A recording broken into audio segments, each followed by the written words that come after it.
La parole est à Madame Aude Luquet pour une question à Monsieur le ministre de la Cohésion des Territoires. Monsieur le Président, merci. Monsieur le Ministre, merci de votre présence. La loi SRU vise à recréer un équilibre social dans chaque territoire et à répondre à la pénurie de logements sociaux. Son article 55 oblige certaines communes à disposer d'un nombre minimum de logements sociaux proportionnel à leur parc résidentiel.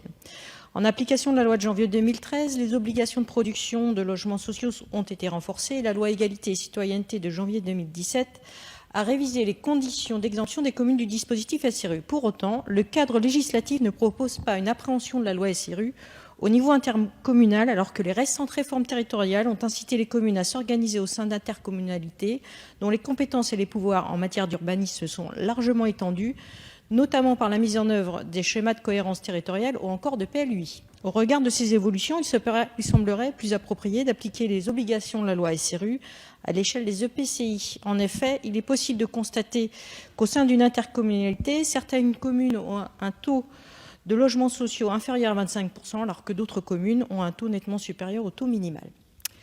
À titre d'exemple, au sein de la communauté d'agglomération de Melun-Val-de-Seine, la ville de Melun compte près de 45% de logements sociaux, alors que celle de Pringé en compte un peu plus de 10%. Or, cette dernière, comme tant d'autres villes en France, a pour obligation, pour se mettre en conformité avec la loi, d'augmenter significativement son parc social au cours des prochaines années. Cette commune compte ainsi passer de 10% de logements sociaux à 21% en 2020, nécessitant de lourds investissements. Ce taux, s'il reste inférieur au taux minimal prévu par la loi, démontre une volonté de la commune de s'y conformer. Il m'apparaît alors nécessaire que la loi SRU prenne en considération, d'une part, les efforts consentis par les communes pour se mettre en conformité, et d'autre part, le taux de logements sociaux au niveau intercommunal. En conséquence, ne serait-il pas plus pertinent, Monsieur le Ministre, que le taux de 25% de logements sociaux soit apprécié non pas au niveau communal, mais au niveau intercommunal, le taux de logements sociaux devant s'apprécier au niveau d'un bassin de vie afin de refléter davantage la réalité de l'offre. Je vous remercie. Merci Madame la députée. La parole est à Monsieur le ministre de la Cohésion des Territoires pour vous répondre. Merci Monsieur le Président, Madame la députée Aude Luquet. La question que vous posez est une vraie question que nous nous posons les uns et les autres depuis un certain temps, et je me la pose d'autant plus que j'ai présidé mon agglomération pendant 16 ans.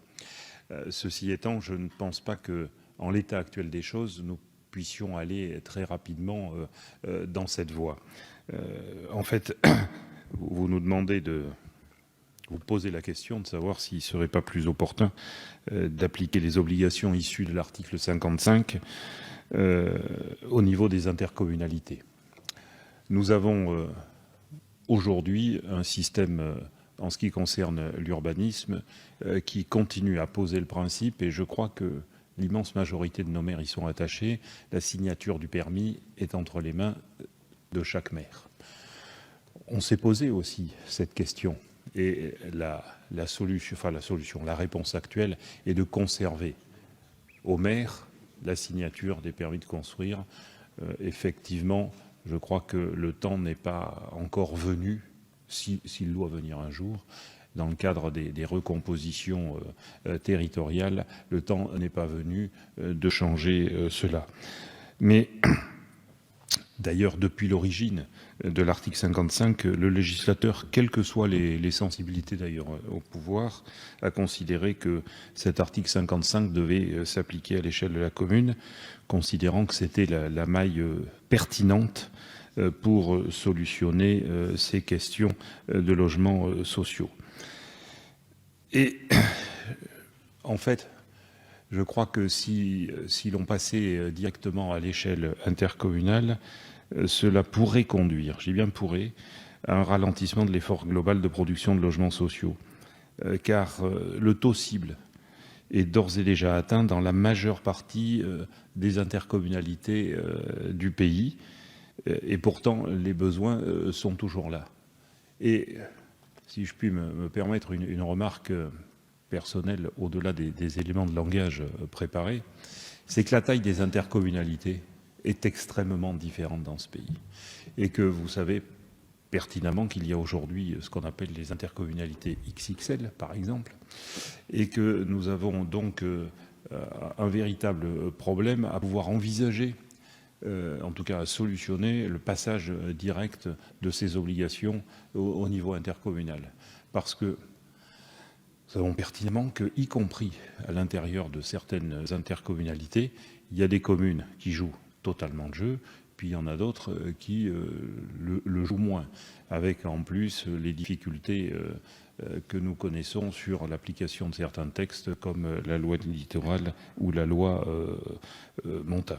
Alors vous nous citez un exemple éloquent de Melun-Val-de-Seine avec 25% de logements sociaux, et pourtant sur ce territoire, il y a encore une forte demande non pourvue de logements sociaux, ce qui fait qu'il faut souvent attendre plusieurs années pour avoir un logement social, ce qui n'est pas satisfaisant. Donc, je dirais que l'état actuel de la réflexion fait que nous avons considéré qu'il n'était pas encore opportun d'aller dans ce sens-là. Mais il y a un certain nombre d'évolutions qui se font. Moi, je fais confiance aux collectivités locales. Et par exemple, en ce qui concerne l'instruction des permis, on voit bien que de plus en plus de communes font confiance à l'intercommunalité pour instruire les permis de construire. Je pense que là, nous avons une démarche positive qui est en train de se mettre en place dans la collaboration entre communes et intercommunalités. Donc, oui, votre question mérite d'être posée. Je vous ai donné, je dirais, l'état de nos réflexions, mais je pense que nous avons encore besoin d'avancer. Merci, Monsieur le Ministre. Merci beaucoup.